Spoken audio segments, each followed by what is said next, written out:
ఇది వరకు 100లో 10% మాత్రమే అమ్మాయిలకు ఉండే ఈ ప్రాబ్లం ఏంటంటే కిడ్నీలో స్టోన్స్ ప్రాబ్లం. అబ్బాయిలకి 90% ఉండేది. ఇప్పుడు ఇద్దరికి సమానంగా వస్తున్నాయి. 4 రాళ్ళు వెనకేసుకోండిరా అంటే పొట్టలో కూడా వేసుకుంటున్నారు. సో దీనికి సొల్యూషన్ ఏదైనా ఉందా అంటే చాలా చిన్ని సొల్యూషన్ అండి, ఈజీ సొల్యూషన్. ఓకేనా, తెలుసుకుందామా? మీ సీతా కళ్యాణి. అయితే ఏం లేదండి, కొంచెం వామ్ వాటర్ తీసుకోండి. తీసుకుని దాంట్లో ఆనియన్స్ ఉంటాయి కదా, సో ఆనియన్స్ వేసేసి ఒక పక్కకు పెట్టేయండి. ఖచ్చితంగా ఒక 2 hours అయితే దాన్ని అలా సోక్ చేసి ఉంచండి.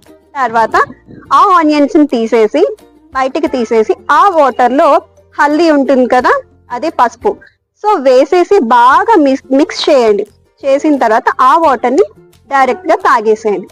అంతే, చక్కగా ఈజీగా వాష్ అవుట్ అయిపోతాయండి. ఏం లేదు, డైలీ 3 times తీసుకుంటూ ఉండండి. అలాగా 1 month మీరు ఇలా చేశారు అంటే ఖచ్చితంగా అవి వాష్ అవుట్ అయిపోతాయి. అంతేకాదండి, పెయిన్ కూడా మీకు తగ్గుతుంది. ఇలా ట్రై చేయండి, ఎలా ఉందో నాకు పింక్ చేయండి. మీ సీతా కళ్యాణి.